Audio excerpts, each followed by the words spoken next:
일단 지금 하는 거 좀 별 재미없죠. 그러니까 전반적인 틀을 생각하세요. 아, 양도라고 하는 거는 내 소유의 부동산을 다른 사람 소유로 옮기는 건데 그냥 주는 게 아니라 돈을 받는 거였다. 되게. 근데 돈만 받는 것뿐만 아니라 진짜 가셨네. 자, 그 매매, 교환, 현물 출자. 자, 그리고 이제 부담부 중에서 채무를 넘기는 부분 이런 것들. 그리고 언뜻 생각하면 양도 같지만 양도에 해당하지 않는 거다라고 뒤에 계시구나. 하는 것들은 환지 처분이라든지 양도담보 이런 거잖아요. 그런 것도 양도에 해당하지 않았습니다. 그 다음에 중요한 게 뭐냐면 야, 이 보유기간도 중요하구나라고 하는 거였어요. 그래서 언제 취득을 해서 언제 양도했다라고 하는 건데 이게 이제 원인에 따라서 굉장히 좀 달라졌었다라고 생각하시면 될 것 같아요. 됐나요? 자, 그다음 보도록 하겠습니다. 그 다음에 나오는 게 이제 수용인데, 자, 많은 분들이 여기서부터 이제 질문도 많이 들어와요. 아니, 수용되면은 양도세 내야 됩니까? 내야 되죠, 여러분. 자, 요렇게 이제 내가 이제 토지를 가지고 있다가, 자, 여기 이제 뭐가 생겼냐면 이제 도로가 생겼다라고 할게요. 자, 그리고 보상가액을 5억 원을 받았다라고 하겠습니다. 자발적으로 팔고 싶어 판 거는 아니지만 내 소유의 토지에서 사업을 시행하는 시행자 소유로 바뀌는 거죠. 내가 그걸 공짜로 준 거예요? 돈 받았잖아, 돈 받았잖아. 그렇죠? 자, 요렇게 해서 원래 양도세를 계산을 해봤더니 1억 원 정도가 나온다라고 하겠습니다. 그런데 자발적인 처분은 아니다 보니까 깎아주는 게 있잖아요. 10%만큼 깎아준다라고 했어요. 그래서 이렇게 이제 9천만 원만 내면 되는데, 그래서 1천만 원만큼 깎아주니까 요 감면해주는 거에 대해서 20%만큼을 무슨 세금으로 토해된다라고 한 거 했는데, 무슨 세금? 농어촌 특별세. 그렇죠? 여러분, 농어촌 특별세가 과세가 되는 거 감면시에 세 개: 취득세, 등록명세, 양도소득세. 요 세 가지의 공통점이 뭐였다? 신고하는 세금. 그게 이거였습니다. 이게 6주 전에 했던 게 이거예요. 지난주도 기억이 안 나는데 무슨 6주 전께 기억이 나겠느냐. 자, 어쨌든 요겁니다. 자, 그러면 일단 수용되는 경우에는 이것도 유상이다 보니까 보상금 다 받은 날, 대금을 청산한 날. 자, 그리고 소유권 내 소유에서 시행자 이름으로 소유권 등기 접수한 날. 자, 그런데 옛날에는 요거 두 개밖에 없었어요. 이랬더니 어떤 문제가 있냐면, 여러분들 같으면 이게 5억 정도면은 사실 내심 마음에 든다 하더라도 일단 괜히 주변 사람들은 안 받고 있으면 나도 좀 안 받고 싶고 막 그러잖아요. 대금 청산이 안 되는 겨. 대금 청산이. 그러면 이제 제일 안절부절 못하는 거는 세무서입니다. 이 동네 이거 도로 뚫림으로써 보상 풀린 금액이 몇천억인데 사람이 대금을 안 받는 거예요. 대금 안 받는 거 좋다 이거야. 돈이 안 들어와, 양도세가. 그래서 한 10년 전에 여기 들어왔어요. 수용 개시. 절대로 수용이 완료가 된 날 아닙니다. 수용 개시. 그래서 수용 같은 경우에는 대금을 청산한 날, 소유권 이전 등기 접수일, 그리고 수용 개시일 세 개 중에 빠른 날이에요. 수용 개시일 세 개 중에 빠른 날. 자, 우리 그런데 이런 경우가 있어요. 어떤 땅에 대해서 보상을 해줘야 되는데 이게 지금 서로 소유권 관련해서 분쟁 중에 있는, 서로 자기 거라고. 그럼 나는 도대체 누구한테 보상을 해줘야 될지 모르겠죠. 자, 법원에 공탁을 합니다. 자, 여기 보시면 소유권에 대한 소송으로 보상금이 뭐 됐다? 공탁되었다. 자, 그러면 소송 판결 확정일. 자, 주의하실 점, 절대로 공탁일 아니에요. 공탁일. 자, 옛날에 오답으로 공탁일이라고 나온 적이 있어요. 공탁일 아니에요. 소송 판결 확정일. 소송 판결 확정일.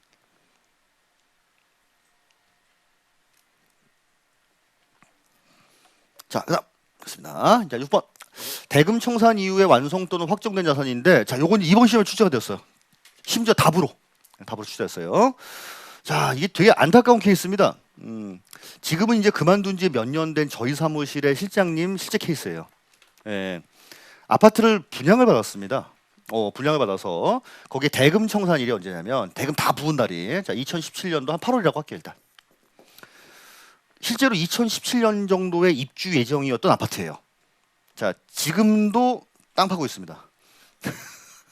그럼 거의 이제 공사 멈춘 거죠. 거의 소송 중에 있다고 들었어요. 근데 만약에 말도 안 되지만 이게 완공이 언제가 되었냐면, 자, 우리 완공이 2022년도 8월 달에 완공이 되었다. 자, 여러분들 같으면 이 집에 살고 싶어요? 아니면 팔고 싶어요? 어떻게 또 팔았어. 그래서 양도를 2023년도 7월 달에 양도했습니다.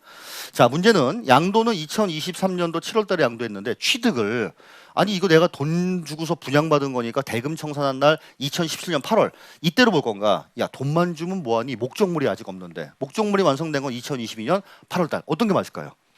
밑에 게 맞다는 거예요. 그럼 이게 뭐가 달라져요? 세율. 2017년도에 취득해서 23년도면은 그래도 6년쯤 되죠. 6년이면 그냥 일반적인 세율을 적용하면 되는데 문제 이렇게 단기 양도인 경우에는 70%예요. 다음 시간 나오겠지만 여러분 주택을 1년 미만으로 보유하고 있다, 1년 이하로 보유하고 있다가 이거 팔게 되면은 70%입니다. 70%.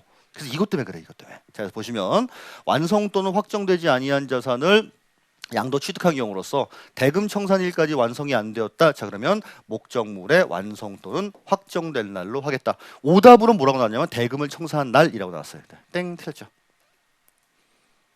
아, 참 치사하구만, 그렇죠? 문제가 좀 그래요. 2차 과목이 전반적으로 전부 다 좀 암기 과목인 게 많아서 좀 이렇게 외워야 되는 것들이 좀 많이 있습니다. 근데 요거를 한 번에 외우라는 거예요? 아니면 계속 잃어버리고 또 하고 잃어버리고 또 하고 반복. 예. 얼마만큼 반복? 나이만큼 반복. 나이만큼은 그리고 전 솔직히 한 20번 이상은 봐야 된다라고 생각합니다. 근데 여러분 아니 내가 지금 10달에 어떻게 20번을 보느냐. 지금이야 한 번 보는데 한 2달씩 걸리지만 나중에 되면 마지막 일주일에는요. 하루만 다 봐요. 하루만 진짜로. 한 과목당 하루씩. 그렇게 되려면 어떻게 해야 됩니까? 여러 번 봐야 되죠. 자, 눈에 많이 익히셔가지고 그렇게 보시면 돼요. 그리고 여러분 절대로 10개를 수업하는데 본인 스스로 20개를 만들지 마세요.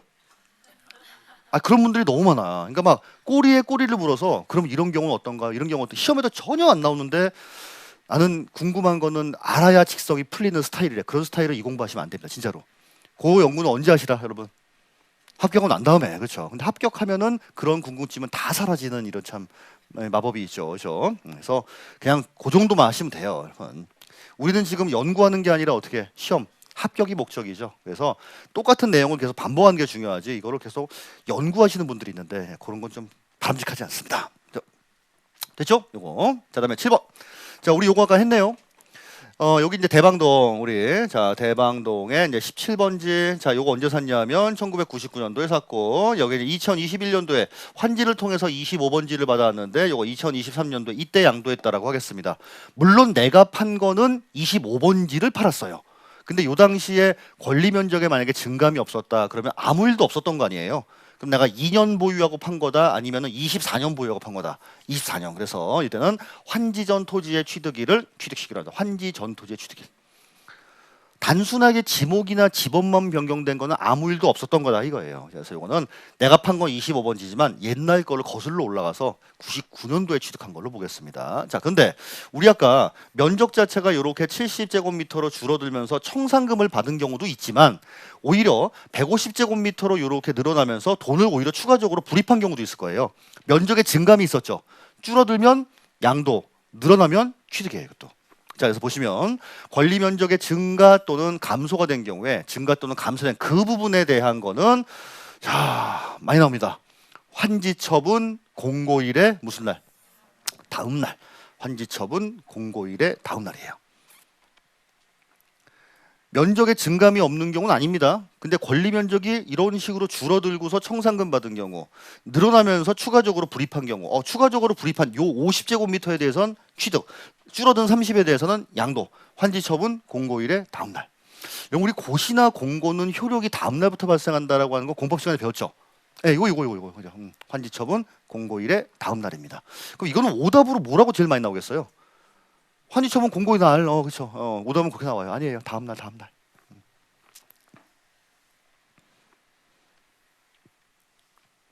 참 이 중개사법처럼 그렇게 완전 치사하진 않지만 가끔 이런 치사 문제가 나와요. 그날이냐, 그 다음 날이냐 이거.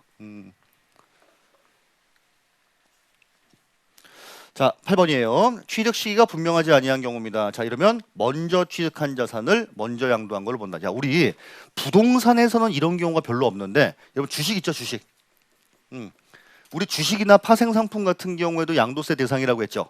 예를 들어서 말도 안 되지만 삼성전자. 예. 자, 주식을 만약에 1000주를 가지고 있다라고 하겠습니다. 자, 요 중에 내가 200주만큼은 자, 200주를 판다라고 할게요. 아니, 어떤 거를 판지 지금 이게 안 되잖아요, 이게. 그래서 어쩔 수 없이 선입선출법에 따라서 먼저 산 걸 먼저 판 걸로 보겠다, 이 얘기예요, 이거. 이거 됐어요? 우리가 실생활에서 요 선입선출법이 가장 잘 쓰이는 데는 어디라고요? 편의점에 우유. 왜 저 유통기한 얼마 안 남은 걸 앞쪽으로 빼놓고 유통기한 많이 남은 거 뒤에 놓잖아요. 근데 우리는 그걸 알기 때문에 어떻게 뒤를 뒤적뒤적 좀이라도 더 남은 거 이렇게 하잖아요. 그렇죠? 그게 그겁니다. 자, 그다음에 우리 아까 이거 했어요. 법원의 무효 판결로 환원된 자산입니다. 1999년도에 이렇게 토지를 일단 샀다가 자 2020년도에 일단 1차로 한번 양도를 했다가 나는 이거 아무래도 사기 맞은 것 같다 해서 소송을 통해서 2022년도에 다시 소유권이 환원되었다. 자 그리고 꼴보기 싫어서 자 2023년도에 이거를 양도를 한 겁니다. 자 그러면 양도 시기는 23년이지만 취득 시기는 이거는 아무 일도 없었던 거기 때문에 언제? 옛날 거 당초 취득일에 취득한 걸로 보겠다 이거예요. 당초 취득일에 취득한 걸로 보겠다. 자 마지막입니다. 이상하게 이게 굉장히 중요한데 옛날에 한 번 나오고 안 나와 잘. 1984년도 12월 31일 이전에 취득한 거는 언제 취득한 걸 봐요? 85년도 1월 1일 날 취득한 걸로 봐요. 되게 중요한 내용인데 옛날에 한번 딱 오답으로 나온 게 뭐라고 나오냐면 85년도 12월 31일 이전에 취득한 건 86년도 1월 1일에 취득한 걸로 보겠다. 이렇게 한번 나온 적이 있고 그 이후로는 자취를 조금 감췄어요.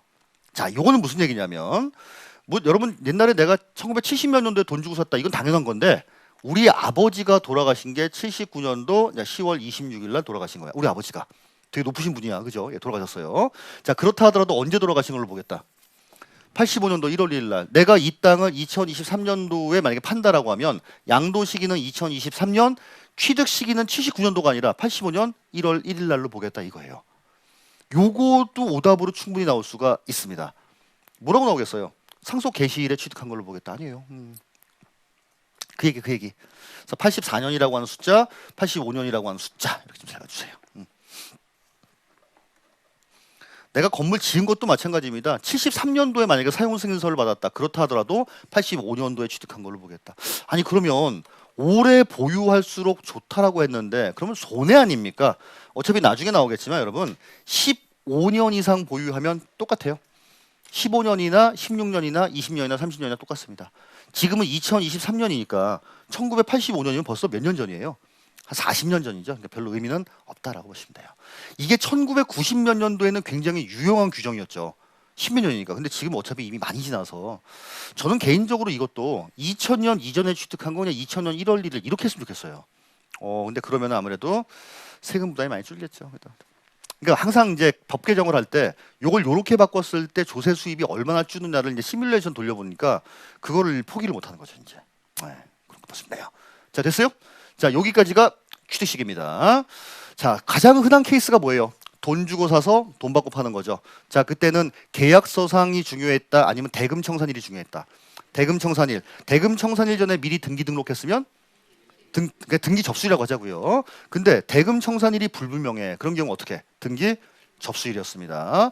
자, 내가 만약에 상속받았어요. 그럼 상속 개시일, 증여받으면 증여 받은 날. 시효 취득은 언제였어요? 등기일이었어요? 점유 개시일이었어요? 점유 개시일. 내가 스스로 지은 건물이었습니다. 자, 이런 경우에는 사용 승인서 받은 날과 사실상 사용일. 근데 내가 무허가였다. 그럼 언제? 사실상 사용일. 장기로 취득이나 양도하는 경우에는 장기는 인사 등. 자, 인 뭐죠? 인도일, 사용 수익일 등. 등기 접수일. 자, 근데 수용된 경우에요. 대금 청산일과 등기 접수일과 뭐 수용 무슨 일? 개시일, 수용 개시일. 근데 보상금이 만약에 소송으로 인해서 공탁이 되었습니다. 공탁일이다, 소송 판결 확정일이다. 소송 판결 확정일, 그렇죠? 자, 그래서 그런 것들 좀 이렇게 좀 외워주세요. 됐어요? 아, 환지는 하자, 환지. 자, 환지는 환지일이에요, 아니면은 환지 전 토지의 취득일이에요. 환지 전 토지의 취득일. 근데 권리 면적에 증감이 있었습니다. 그러면 환지처분 공고일의 다음 날, 그렇죠? 많이 아시네, 그렇죠? 오케이. 자, 그 정도 보시면 될 것 같아요. 에듀윌 유료 회원만의 특별한 서비스.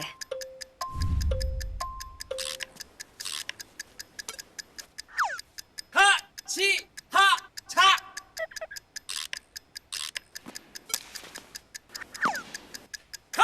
하치하차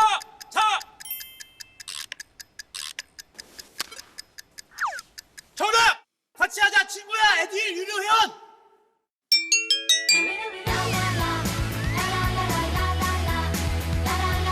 친구 소개하고 현금 받는 혜택. 오직 에듀윌 유료 회원에게만. 에듀윌. 자, 오늘의 마지막 주제. 자, 비과세 보도록 하겠습니다. 비과세. 오늘은 비과세까지만 할 거예요. 내가 부동산 팔고 돈을 벌었습니다. 자, 근데 이건 비과세하겠다는 거예요. 비과세한다는 건 뭐예요? 세금 부과하지 않겠다. 그렇죠? 자, 네 가지가 나옵니다. 심지어 이것도 34회 때 시험에 출제가 됐어요. 무지하게 쉽게. 자, 첫 번째 파산 선고로 인한 처분으로 발생하는 소득입니다. 내가 쫄딱 망했다는 거예요. 근데 여러분 이제 쫄딱 망했는데 대부분 이제 빚 같은 거 많이 있겠죠. 은행에서 돈 빌리고서 이게 파산돼 가지고 그런 경우가 많다 보니까 자, 이것도 엄밀히 따지면은 양도가 맞긴 맞지만 과세하지 않겠다. 시험에 잘 안 나옵니다, 이거. 자, 그다음에 두 번째 나오는 게 뭐냐면 경계 조정금을 받는 경우예요. 내 땅이 지금까지 여기까지라고 생각했는데 정확히 측량을 하니까 요만큼이에요. 그리고 요만큼 경계 줄어든 만큼 만약에 조정금 돈을 받았다고 칠게요. 요거 판 거하고 똑같죠. 이거 과세하지 않겠다는 겁니다. 얘네들은 그냥 이런 게 있다 정도만 생각하세요. 아, 파산 선고로 인하여 처분하는 소득이라든지 아니면 경계 조정금을 받는 경우에는 양도에 해당하지 않는다까지만 보시면 됩니다. 이거 됐죠? 양도가 아니라 비과세란 거죠. 양도는 맞지만 비과세. 3번 요거부터는 시험에 나옵니다. 이렇게 이제 도로가 있어요, 여러분. 도로. 자, 요건 이제 A 영감님이 가지고 있는 조그만 밭이에요. 조그만 밭. 자, 그리고 한 1km쯤 떨어져서 세상에 B라고 하는 영감님이 이만한 밭을 갖고 있습니다. 자, 근데 문제는 B 영감님은 여기 살고 계시고 A 영감님은 여기 살고 계신 거예요. 맨날 서로 왔다 갔다 하면서 서로 이제 하이 하면서 이렇게 막 서로 농사 짓고 있죠. 너무 불편해. 우리 이거 바꾸자라고 한 겁니다. 바꾸자. 이해가시죠? 자, 그러면 여러분이 만약에 B라고 할게요. 바꿔요, 안 바꿔요? B는 이만하고 A는 요만하니까 안 바꿔요? 얘는 한 9천만 원 되고요. 9천만 원. 이거 한 1억 정도 된다라고 하겠습니다. 자, 이러면 바꿔요, 안 바꿔요? 이러면 바꿔야지, 그렇죠? 약간 손해 본 것 같지만 기대 붙어 있으니까, 그죠? 그렇게 하고 정말 바꿨어요. 자, 요거는 이제 B 거가 됐고, 요건 이제 A 거가 됐습니다. 자, 그러면 여러분들이 B라면 이거 농사 짓고 싶겠어요? 건물 짓고 싶겠어요? 건물 짓고 싶은 거지. 그리고 바꾸자마자 건물을 지었습니다. 자, 요러면 과세가 돼요. 자, 정리하면 경작상 필요에 의해서 농지를 서로 교환할 때 면적 차이가 중요한 게 아닙니다. 가격이 비슷하다. 가격이. 이런 경우에는 어차피 양도 차이가 얼마 되지도 않을 거 아니냐. 이거 그냥 깔끔하게 비과세 해드릴게 이거예요. 근데 이거를 비과세를 해주는 목적 자체가 뭐였습니까? 자, 이거는 그렇죠. 꾸준하게 농사를 지으란 얘기인데 이거 하자마자 농사 안 짓고 건물 짓게 이런 경우에는 괜히 비과세 해준 거죠. 이런 경우에는 추징하겠다 이 뜻이에요. 요게 이제 숫자 때문에 숫자가 나옵니다. 여기 보시면. 다음 어느 하나에 해당하는 농지를 분합은 됐고 그냥 교환만 보시면 돼요.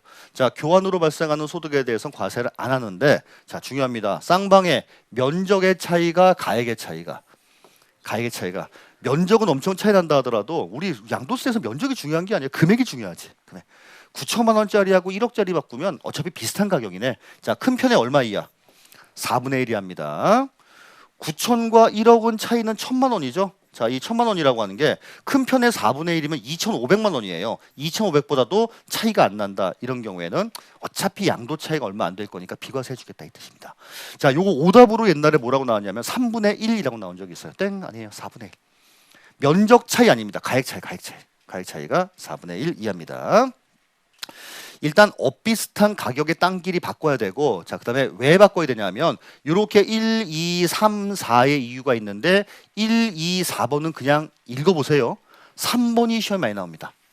3번이. 자, 경작상 필요에 의해서 교환하는 농지입니다. 자, 다만 교환에 의하여 새로 취득하는 농지를 자, 몇 년 이상? 3년 이상 농지 소재지에 거주하면서 경작하는 경우에 하나입니다. 3년 이상. 바꾸자마자 건물 올리면 안 된다라고 하는 거. 우리 나중에 합격하시고 나면은 전부 다 서울에서 개업하시는 분도 계시겠지만은 약간 이제 외곽 지역에서 개업하시는 분도 많이 계시죠. 예, 그러다 보니까 우리 요거는 시험에 안 나오지만 장난삼아 볼게요. 이건 농지 소재지에 거주한다라고 하는 게 도대체 어디 살아야 될까요? 애매하지 않아요? 농지 소재지에 거주한다라고 하면 어디까지 살아야 그 소재지에 거주하는 건가? 예, 이건 예를 들어서 이제 경기도 고양시라고 하겠습니다. 전 고양시 토박이니까. 고양시에 있는 농지를 팔게 되면 고양시에 살아야 됩니다. 이거 당연히. 그러니까 제촌장이요. 그 동네 살면서 스스로 농사를 지어야 됩니다. 근데 인접돼 있는 시군구도 괜찮아요. 그러니까 인접된 거 어디예요? 파주시, 김포시, 이렇게 양주시, 서울시 은평구 이런 데 괜찮아요. 자, 그런데 서울이 이렇게 있는데 나는 만약에 강남구에 살고 있다. 강남구. 이런 경우에는 인접된 시군구는 아니죠. 자, 그럼에도 불구하고 직선거리가 몇 킬로? 30km. 30km 이내다 이런 경우에는 농지 소재지에 거주한 걸로 봅니다. 아니 강남구까지가 30km 이거 어디 재보니까 28km 나온 경우 있어 이게. 이런 경우에는 자 근데 오해하지 말게 요 30km 내에만 들어오면 무조건 농사 지은 걸로 보겠다는 게 아니라 백날 농사를 지었어도 요 길을 벗어나면 농사 안 지은 걸로 보겠다는 거예요. 이게 아다르고 어다르죠. 가끔 이거 들고 들어와요. 그러니까 내가 지금 어디 뭐 부천 어디에 살고 있는데 거리를 해뭐 10몇 킬로밖에 안 되는데 근데 이건 선생님 그 뜻이 아니라 무조건 여기만 살고 있다고 농사 지었다는 게 아니라 요거 벗어나면 농사를 안 짓겠다라고 보는 거다. 실제로 농사 지으셨냐? 그건 아니래. 근데 여기 살고 있대. 그건 아니죠. 요거 알고 있어요. 요거 30km. 옛날에 20km였다가 도로의 발달, 그 다음에 이제 뭐 이렇게 교통의 발달로 늘었어. 30km.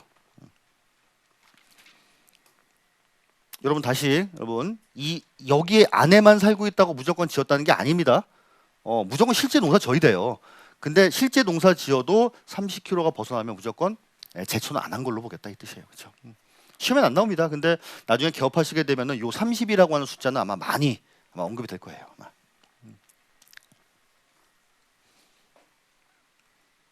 요거 됐죠? 자, 그래서 비과세. 파산 송고로 인한 경우 비과세, 경계 조정금 받는 거 비과세, 농지를 서로 교환했는데 어느 정도 가격이 비슷하다. 양쪽의 차이가 큰 편에 4분의 1 이하인 경우 비과세. 근데 경작상 필요해서 바꿨는데 바로 건물 지어버렸다. 이런 비과세가 안 됩니다. 3년 이상 농지 소재지에 거주하면서 스스로 농사를 지어야 됩니다. 요거 됐죠? 자, 오지마 오늘의 마지막. 1세대 1주택 양도소득세에 대한 비과세입니다. 와, 이거는 뭐 매년 나온다고 보시면 돼요. 매년. 그리고 여러분 나중에 개업하게 되면 특히나 이제 아파트 주변에 하시게 되면 가장 많이 손님들에게 물어보는 게 손님들이 여쭤보는 게 아마 이게 아닐까 생각이 듭니다. 이거 팔면 세금이 나오나요? 안 나오나요? 나오면은 얼마나 나오나요? 이걸 제일 많이 물어볼 거예요. 1세대 1주택에 대한 비과세예요. 자, 보시면 밑에 보세요. 1세대 1주택이라고 하는 거는 이제 요건 하나하나가 다 중요합니다. 양도일 현재 그 집을 팔았는데 그 집 팔 당시에 1세대가 집이 하나밖에 없어야 되는 거예요. 자, 나는 집이 있고 집사람이 또 집이 있습니다. 나는 집이 하나죠. 그럼 비과세가 돼야 안 돼요? 아니 나 하나고 우리 집사람이 집이 있다니까? 안 되죠. 1세대 세대. 자, 그러니까 우리 집에 살고 있는 사람은 다른 집이 아무것도 없어야 되고 이 집밖에 없어야 돼요. 그러니까 1세대 1주택은 1인 1주택이 아닙니다. 1세대가 이 집 팔았을 때 나머지 집이 없어야 돼요. 이해가시죠? 가끔 이걸 이렇게 써시라고 이 집 말고 나머지가 하나가 있는 경우 말하는 그건 2주택이고 판 그 집밖에 없어야 돼요. 이거 됐죠? 오케이. 자, 그리고 어디에 1주택? 이것도 많이 여쭤보세요. 우리나라에는 집이 없는데 중국에 집이 있대요. 이거 팔아도 비과세가 됩니까? 안 해줍니다. 그거는요. 우리나라에 집이 있는 경우, 우리나라. 국내에 집이 있는 경우. 자, 그 다음에 보유기간 중요하죠. 자, 몇 년? 보유기간이 2년 이상이어야 됩니다. 아, 그러면 내가 아파트를 팔았는데 오케이. 요 아파트를 팔 당시에는 현재 우리 집에는 이 집밖에 없어. 오케이. 자, 이거 몇 년 이상 보유했는데 2년 이상 보유했다. 요러면 비과세 해주고 요건 나중에 나오겠지만 양도가액이 자 12억 원 이하여야 됩니다. 양도가액이 12억. 양도가액. 다 좋은데 이 집을 15억 받고 팔았어요. 아, 요러면 비과세가 안 돼요. 자, 얼마까지만 비과세 해주냐면 12억까지만 비과세 해주고 12억 넘는 3억에 대해서는 과세합니다. 이건요. 12억. 그나마 이거 좀 오른 거죠. 옛날에 9억에서 9억. 9억이었다가 집값이 많이 오르니까 12억으로 올린 겁니다. 12억. 자, 정리하면 집을 팔았대요. 오케이. 양도가액 얼마인데 11억 8천만 원. 오케이, 좋네. 자, 몇 년 이상 보유했어요? 2년 이상 보유했답니다. 그리고 이 당시에 이 집 말고 다른 집 없어요? 옛날엔 있었는데 지금은 없대. 오케이, 그럼 비과세 줍니다. 옛날에 집이 있었던 거와는 관계 없습니다. 양도 항상 양도 현재예요. 그 집 팔 당시에 이 집밖에 없었다. 이러면 비과세 해줘요. 이거. 그러면 비과세가 되면은 신고를 해야 될까요? 신고를 안 해도 될까요? 신고 안 해도 됩니다. 비과세는 신고 안 해도 돼요. 비과세는. 오늘 신고한테 연락 오던데요. 그러면 당신이 생각할 땐 비과세지만 과세관청이 생각할 때 비과세가 아니라고 생각하니까 저는 연락이 왔겠죠. 그렇죠? 됐어요? 자, 그다음에 이제 요 괄호 내용이 걸립니다. 취득 당시에 조정 대상 지역에 있는 주택의 경우에는 해당 주택의 보유 기간 2년 이상이고 그 보유 기간 중에서 이제 뭐 거주 기간 살고 있는 기간이 2년 이상인 경우에 비과세를 줍니다. 자, 예를 들어 아니 2020년도에 자 여기 동작구에 동작구에 있는 아파트를 이제 취득을 했대요. 자 그리고 이제 언제 팔았냐면 2023년도에 팔았습니다. 그리고 이 아파트밖에 없었어요. 자 몇 년 이상 보유했다. 2년 이상 보유했죠. 3년이니까. 문제는 이 당시에는 조정 대상 지역이었는데 지금 현재는 조정 대상 지역이 아닙니다. 이거 살아야 됩니까? 안 살아도 됩니까? 이 얘기예요. 이거 질문 엄청 많이 들어와요. 이거. 그 당시에는 조정 대상 지역이었는데 지금은 조정 대상 지역이 풀렸대요. 이거 살아야 됩니까? 자 우리 선생님 살아야 돼요. 거주해야 되죠. 자 반대. 이 당시는 조정 대상 지역이 아니었는데 지금은 조정 대상 지역이다. 자 이거 살아야 된다 안 살아야 된다. 이거 안 살아도 돼요. 자 항상 언제예요? 그렇지 취득 당시에 조정 대상 지역이었으면 지금 현재 조정 대상 지역이 아니라 하더라도 거주해야 됩니다. 반대의 경우 옛날에는 조정 대상 지역이 아니었는데 지금 조정이면 안 살아도 돼요.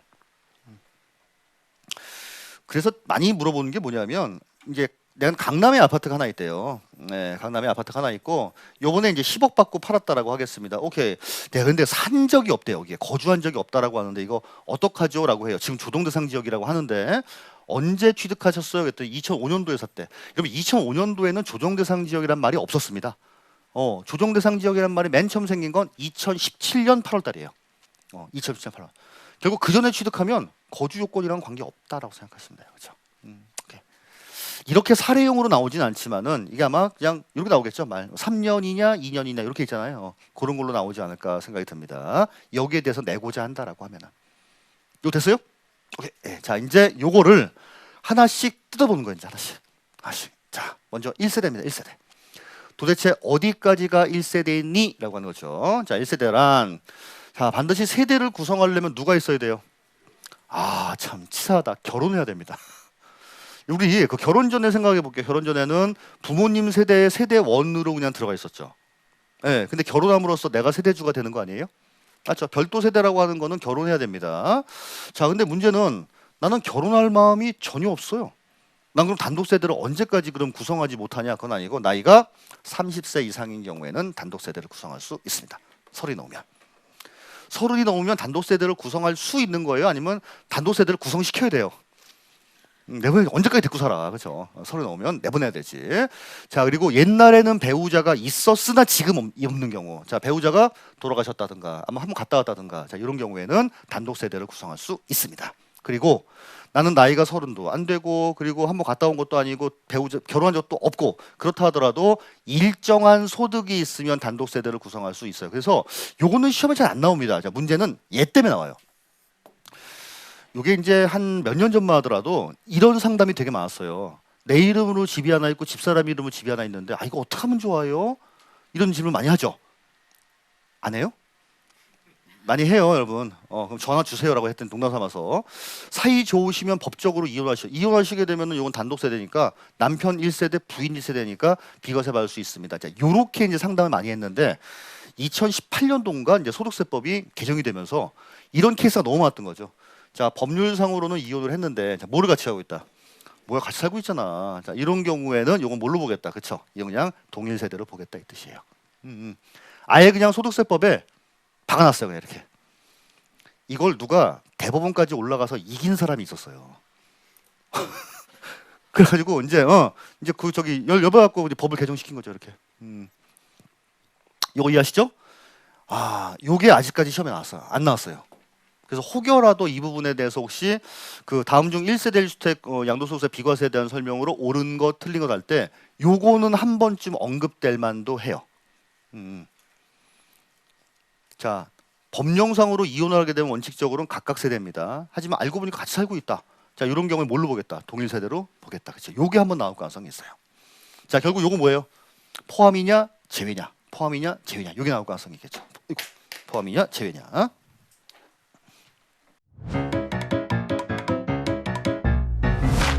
에듀윌 유료 회원만의 명품 자료 서비스.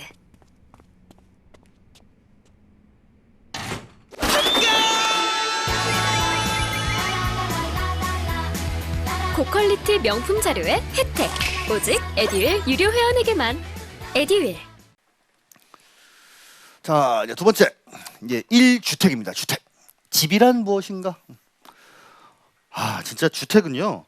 취득세부터 양도세까지 너무너무 중요한 것 같아. 근데 아유, 주택. 자, 주택은 이렇게 보세요.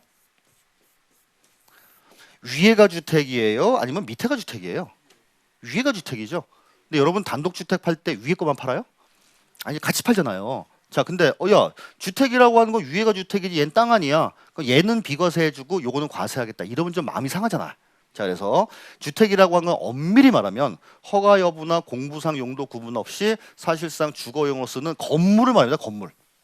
자, 그런데 비과세를 해줄 때는 땅까지 비과세 해주겠다. 비과세를 해줄 때는 땅까지 비과세 해줄게. 너 엄밀히 따지면은 집 아니야. 하지만 내가 특별히 비과세 해줄 때만큼은 땅까지 비과세를 해주겠다라고 생각하시면 돼요. 그렇죠? 자, 그래서 우리 사실상 주거용으로 쓴다라고 하는 거는 그럼 오피스텔도 집으로 쓰면 비과세가 됩니까? 네, 되는 거예요. 네, 오피스텔은 실질적으로 주택이 아니지만 주거용으로 쓰고 있다. 네, 이런 건 비과세 받을 수가 있습니다. 자, 근데 시험에는 문제는 이제 얘를 좀 알고 있어야 돼요. 자, 그러면 도대체 나는 요만큼인데 땅은 이따만 해요. 이게 다 비과세 되냐? 그거 아니라는 거죠. 자, 일정한 여기까지만 비과세고 이 부분에 대해서는 과세가 됩니다. 자, 근데 요거는요. 제가 34회 시험 때 자, 이거 나올 가능성 굉장히 있습니다라고 많이 밀었어요. 근데 이번에 비과세가 아주 간단하게 출제가 되면서 안 나왔습니다. 그럼 이번 시험엔요. 전 나온다고 봐요, 요거를요. 자, 먼저 이 집이 도시지역 내에 있냐? 아니면 도시지역 밖이냐 먼저 보셔야 돼요. 도시지역 아니냐, 도시지역 밖이냐. 도시지역 밖이면 일단 몇 배? 10배입니다. 도시지역 밖이면 10배예요. 도시지역 밖이면 10배. 자, 도시지역 아니면 일단 5배부터 시작합니다. 5배. 자, 그런데 그 중에서도 수도권 내에 있는 주상공, 주거지역, 상업지역, 공업지역에 있다. 주상공. 자, 몇 배? 3배. 3배. 나머지는 5배.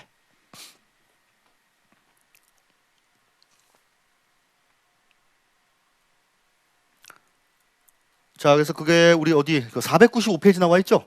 자, 495페이지 보시게 되면 네모 박스에 일단 도시지역 내다 그러면 일단 5배라고 생각하세요. 근데 맨 위에 땡땡땡 3개 있는데 수도권 내 주상공이다 이러면은 3배. 자, 그리고 나머지 도시지역 내다 그런 경우에는 5배. 자, 그런데 도시지역 밖이다 이런 경우에는 10배. 여기까지 이렇게 하시면 되겠죠. 3배, 5배, 10배. 3배, 5배, 10배 이렇습니다. 3배, 5배, 10배.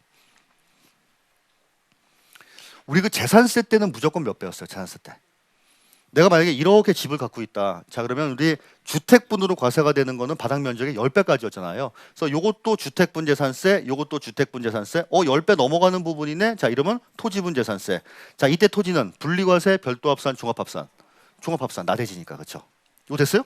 오케이. 여러분 지금은 기초과정이니까 많이 안 왔다 갔다 하는데 나중에 되면은 막 왔다 갔다 할 거예요. 그렇게 해야 비교해서 정리가 많이 됩니다. 이런 거 나왔을 땐 그런 게 해주면 좋잖아요. 그렇죠? 지금은 그냥 천천히 3배, 5배, 10배입니다. 자, 그 다음에 문제는요. 내가 다가구 주택을 갖고 있다가 팔았다라고 할게요. 다가구 주택. 자, 먼저 우리 재산세 때 볼게요. 얘를 가지고 있었습니다. 그럼 일단 주택분 재산세를 과세를 해야 되죠. 요거 단독주택이다, 공동주택이다. 원래 다 다가구. 당도주택이다. 자, 근데 세율이 0.1에서 0.4%니까 이걸 전체에 대해서 이렇게 세율을 적용하면은 이게 적용될 것 같으니 그렇게 하지 않고 1구를 1주택으로 봤다. 기억나세요? 네, 얘도 마찬가지예요. 일단은 이거를 팔았는데 원칙적으로는 각각 하나의 주택 1구를 1주택으로 봅니다. 근데 여러분 다가구를 팔 때 지분으로 팔아요? 아니면 대부분 그냥 하나 입봉으로 팔아요? 전체를 팔아요. 전체를 팔잖아요. 자, 그래서 여기는 중요한 건 이겁니다. 이거. 하나의 뭘로? 매매 단위로 양도했다. 하나의 매매 단위. 이거 전체를 만약에 11억에 팔았다 이거예요. 그냥 한 사람한테. 요러면 단독주택으로 봐서 그냥 깔끔하게 비과세 해주겠다 이거예요. 제일 중요한 키워드 뭐라고요? 하나의 매매 단위. 하나의 매매 단위. 이거 전체를 하나로 팔았다. 이런 경우에는 전체를 하나의 주택으로 보겠습니다. 다가구를 팔았는데 11억이네 비과세. 근데 다가구를 팔았는데 15억이네 그러면 12억까지는 비과세, 넘는 3억에 대해서는 과세. 이렇게 하면 됩니다. 자, 여기까지 정리하면 일단 1세대 1주택에 대한 양도세 비과세라고 하는 거는 그 집을 팔았을 당시에 일단 양도가액이 12억이 넘으면 안 되고 우리 1세대는 이 집밖에 없어야 됩니다. 자, 몇 년 이상 보유? 2년 이상 보유로 해야 되고 이 판집 그 옛날에 취득 당시에 그 혹시 조정대상 지역이었어? 아니, 그렇죠. 그럼 2년 이상 살아야 됩니다. 자, 근데 지금은 조정대상 지역이지만 이 집 살 당시에 조정이 아니었다. 이런 경우에는 굳이 살 필요 없다라고 하는 거였죠. 자, 그리고 집이라고 하는 건 위에 게 집이에요, 땅도 집이에요. 원래 위에 것만 집이지만 팔 때 위에 것만 파는 사람이 어딨어. 같이 팔잖아요. 그래서 부수 토지까지 비과세해 줍니다. 자, 하지만 도시지역 내에 있다 그럼 몇 배부터 시작한다? 5배. 도시지역 밖이다 그러면 10배. 근데 도시지역 내 중에도 수도권 내 주상공이다 그러면 몇 배까지? 3배까지 이렇게 비과세를 해줍니다. 그거 넘는 거는 과세가 돼요. 난 그리고 다가구 주택을 팔았습니다. 원래는 1구로 1주택이지만 지분으로 판 게 아니라 이거를 하나의 매매 단위로 팔았다. 그러면 전체를 뭘로 보겠다? 1주택으로 보겠다 이 뜻이에요. 이거 됐어요? 오케이. 여기까지 할만해요? 왜 이렇게 깔고 가느냐? 이제 안 할만한 거 하려고. 자, 이 부분은 야간반은 아예 수업을 안 했어요. 이건 왜냐하면 시간도 없거니와 너무 어려워. 그래서 지금 설명을 하긴 하지만 나는 저건 모르겠다. 그럼 일단 넘기세요. 시험 문제 출제될 가능성도 조금 떨어지긴 합니다. 자, 우리 다가구가 나왔으면 뭐 나오겠어요? 겸용이죠, 겸용. 자, 주택이고. 자, 1층에 뭐 있다고요? 응? 세탁소. 내가 세탁소 한 적 GS25. 그렇죠. 네, 편의점 있습니다. 이렇게. 요거를 판 거예요. 자, 우리 요것도 이거 가지고 있을 때 재산세 어떻게 매겼는지 기억나세요? 자, 전체를 주택으로 아니면 주택만 주택으로.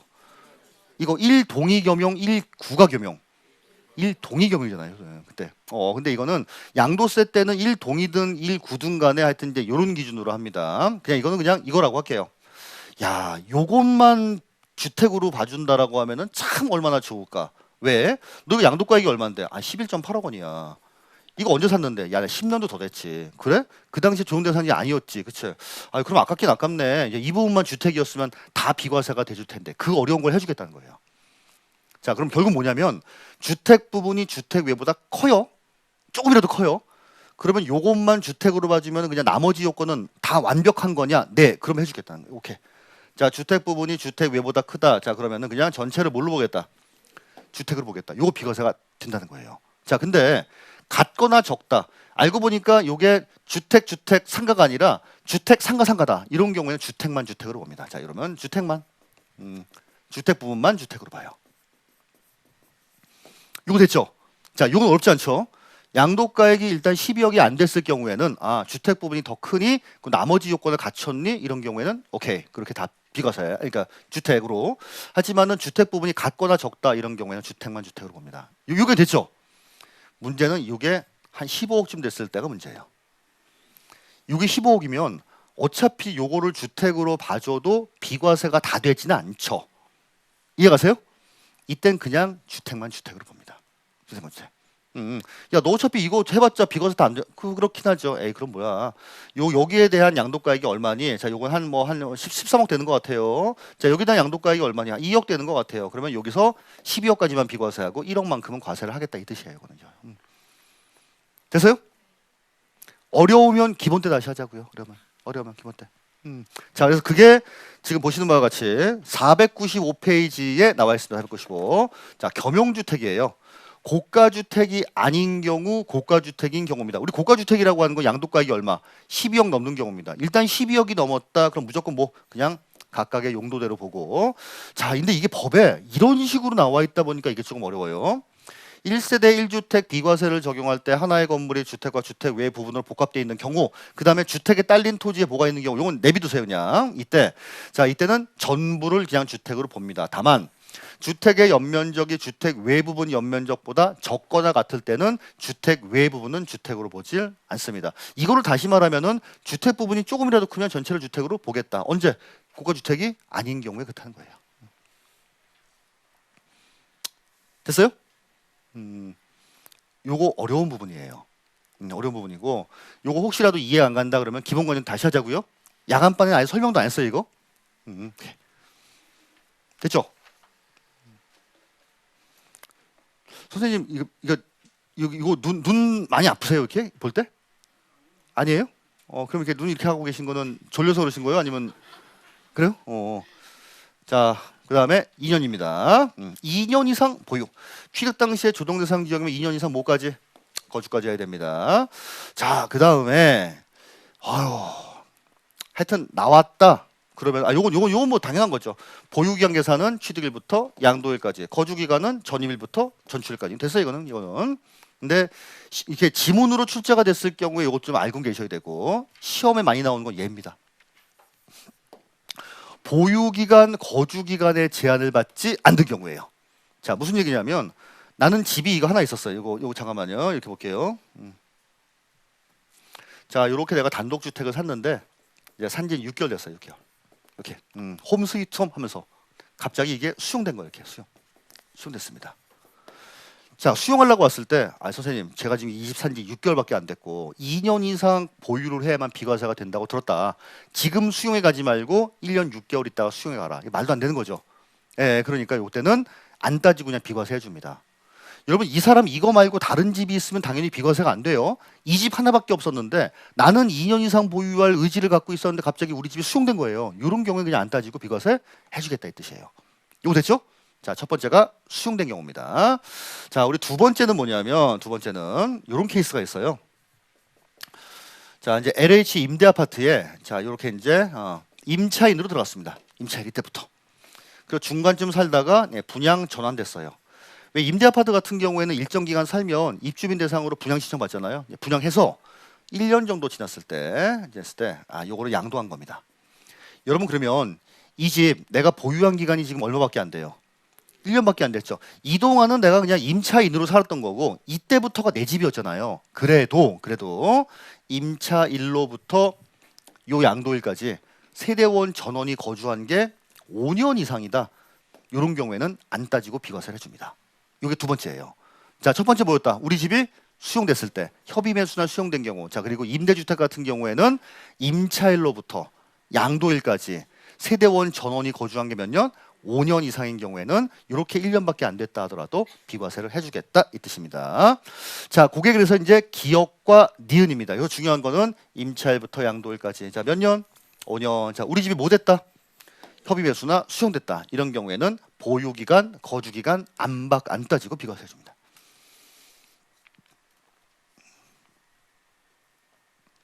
이거 시험에 많이 나옵니다. 이거 많이 나와요.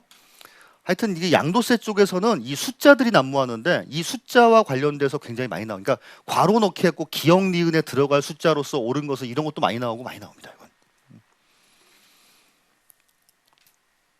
자, 그다음에 디귿입니다. 내가 요렇게 이제 아파트를 하나 샀어요. 아파트 산 지가 1년밖에 안 됐어요. 갑자기 나한테 모스크바 주재원으로 나가래, 회사에서. 그럼 이 집 필요 있어요, 없어요?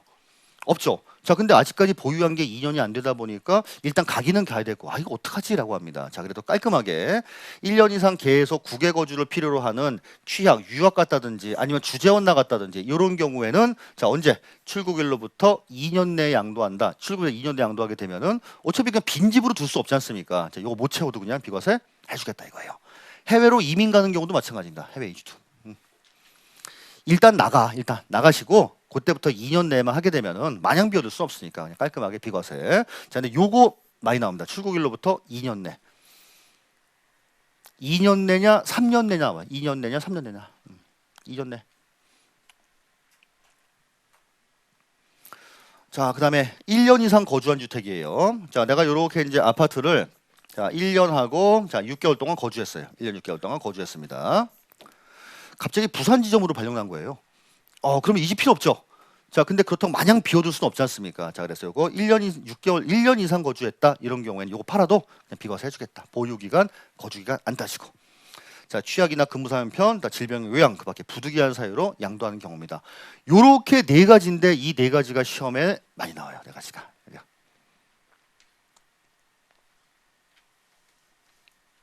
됐습니까? 오케이. 자, 그래서 마지막 요거 잠깐 쉴게요, 여러분. 자, 그다음에 거주 기간에 제한을 받지 않는 경우입니다. 저는 개인적으로는요, 앞에 거는 시험에 지금까지 너무 많이 나왔기 때문에 요거 아직 나온 적이 없거든요. 자, 이제 얘는 무슨 얘기냐면 이겁니다. 내가 어떤 집을 살라고 저렇게 이제 계약을 했습니다. 계약. 자, 그리고 이제 요때 대금을 청산을 하죠. 대금 청산.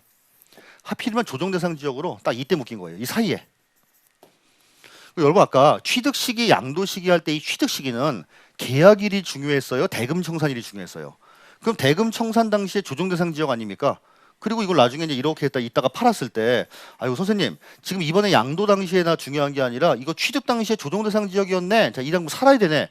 아 이러면 이 양반은 내가 계약을 안 했지 이렇게 나올 수 있을 거 아니에요. 그래서 요때는 봐주겠다는 겁니다. 이거 이해하시죠? 자 그래서 보시면 거주자가 조정 대상 지역 공고가 있은 날 이전에 뭐를 했다는 거예요. 매매 계약을 체결하고 계약금 준 게 확인이 된다. 요런 경우라고 하면은 거주 기간 안 따지고 비과세 해주겠다는 거예요. 야 중요한 거 얘 보유는 해야 됩니다. 보유는 보유 당연히 2년 이상 보유해야 되죠.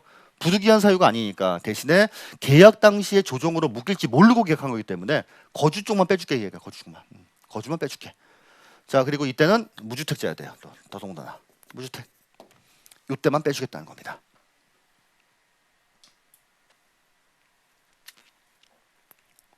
자 여기까지가 1세대 1주택입니다. 자 집이 하나는 얘기예요. 내가 집을 팔았는데 팔 당시에 양도가액이 12억이 안 넘었고 우리 집에는 이 집밖에 없었다.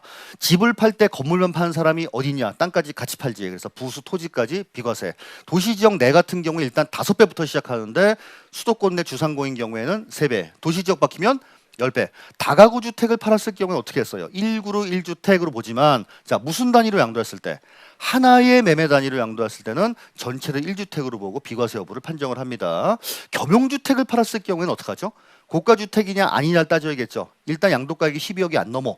요러면 일단 주택 부분이 크면 전체를 주택으로 보고 판단해야 되고 자 근데 그게 만약에 고가주택이다 이러면요. 각각의 용도대로. 자 그리고 오히려 고가주택이 아니라 하더라도 주택 부분이 또 적다. 이런 경우에는 또 각각의 용도대로 갔었습니다.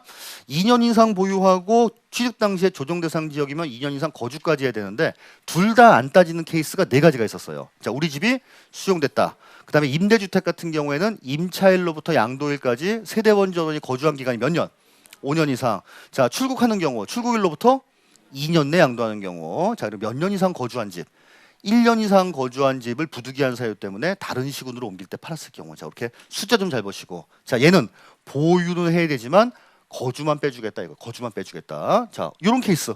자 계약 당시에는 조정 대상 지역이 아니었는데 이 당시에 조정으로 묶인 겁니다. 억울하겠네. 자 그래도 이때 무주택이면은 보유는 해야 되지만 자 거주 쪽은 빼주겠다라고 생각하시면 돼요.